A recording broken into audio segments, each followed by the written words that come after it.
Hey everyone, and welcome to my channel. Today I want to share with you my January TBR. And if you've been watching my channel for a longer time, you know that I don't usually do monthly TBRs. However, last year I reached a very big milestone, which was to read pretty much all of the books that I had owned before the start of 2025. And so because of that, I think that for 2026, I want to do some things a little bit differently. And one of those things is that I want to do monthly TBRs.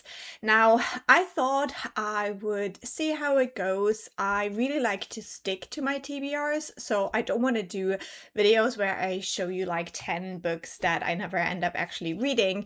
And so I thought maybe 5 would be a good number. So obviously for January, I'm already here talking about 7 books, but I will explain that in a second as well. Now, in the new year, I will upload a video talking a little bit more about my Zero TBR project, how it went, and then also how I will be moving forward. So I'm not going into a ton of details here. I will just show you the books that I plan on reading in January 2026. Now, as you can see, my TBR card behind me isn't completely empty, so I think we're gonna start out talking about these books. So first off, we have Anyway the Wind Blows by Rainbow Rowell. I have already started this book, and I might even make a little bit more progress in this one before the year is over because I still have 1.5 days left. However, I won't finish this book before at the end of the year. So this is one of only 2 books that I didn't get to by the end of the year, which is totally fine. I'm just like so proud of what I have achieved. So I don't mind that this one will be kind of falling over into the January TBR. This is the final book in the Simon Snow series. I'm very excited to read this one. I loved Carry On, the first book. I have read that one multiple times and it's so good. If you want kind of an enemies to lovers, but kind of staying enemies romance that is inspired by Harry Potter, you need to read Carry On. And then we continue on the story with Wayward Son, which I have just finished a couple of days ago, and now with Anyway the Wind Blows. I have not read this book before, so this is the big reveal of the finale for me, and I'm very excited to learn how the journey ends for these characters. I especially love Baz. Baz is a vampire, but also a mage, and that is very unusual in this world. And then we have the Grimm's Fairy Tales. Now, this is a hefty collection because in this one we have all of the original fairy tales that the Brothers Grimm's collected, as well as their notes. So I have been reading this one for December already, and I'm now around the halfway point.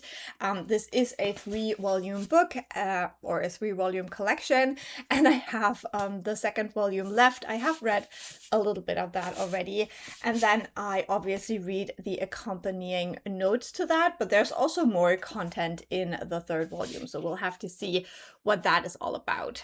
But yeah, I really hope to finish this off in January as well, as it is such a big project. And with that, we are now moving along to the 2026 books. And talking about a big project, I have another one right around the corner. And that is my reread of the Morrigan Crow series. So I want to reread the first 3 books. We have Nevermore, or Wondersmith, Hollowpox, and then I finally want to read the new book, which is like my most anticipated book of like a very long time, like multiple years, and that is Silverborn. And obviously this is going to take a while because yeah, these are 4 like fantasy books. However, this is a middle grade series. In this one we follow a girl called Morrigan Crow. At the beginning of the first book, she has always been told that she will pass away on her 12th birthday, I believe, but then before that happens, she gets whisked away to this magical world of Nevermore, and there she attends a school for children with like magical abilities. The problem is that Morgan doesn't seem to have any magical abilities, and she has this kind of father figure who took her to this world and who's taking care of her, and he always tells her like not to worry about it, but yeah, obviously Morgan worries about it. But then there's also like a big bad in this world, and Morgan seems to be like weirdly connected to that person, and so I think we will learn more about that thread in the fourth book, and I can't wait to finally read this. And then last but not least, I thought I also put one of my audiobooks onto this list as well that I think will fit in very well in the winter season. This one I might also already start a little bit at the end of December because, yeah, I'm currently looking for the next audiobook to read, and that is You Can't Spell Treason Without T by Rebecca Thorne, I believe. And this is a cozy fantasy. This has an already established couple. I think one of them is a knight and the other one is like maybe a magician or something like that, and they just want to get away from their like very eventful court life and yeah, just be cozy.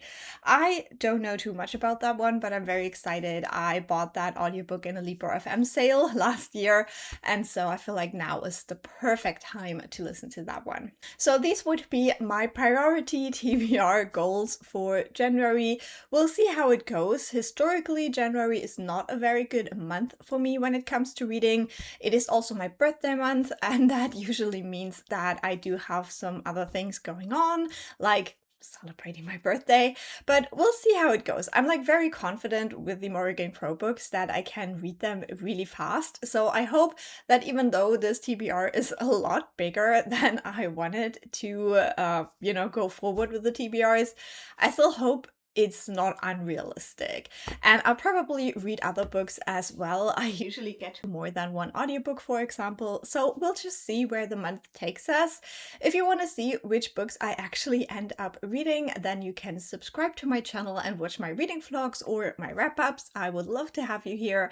Don't forget to leave a like, and in the comments let me know what is the one book that you're most excited to read for the start of the year. I would love to know about that. And thank you so much for watching. I'll talk to you very soon. Bye!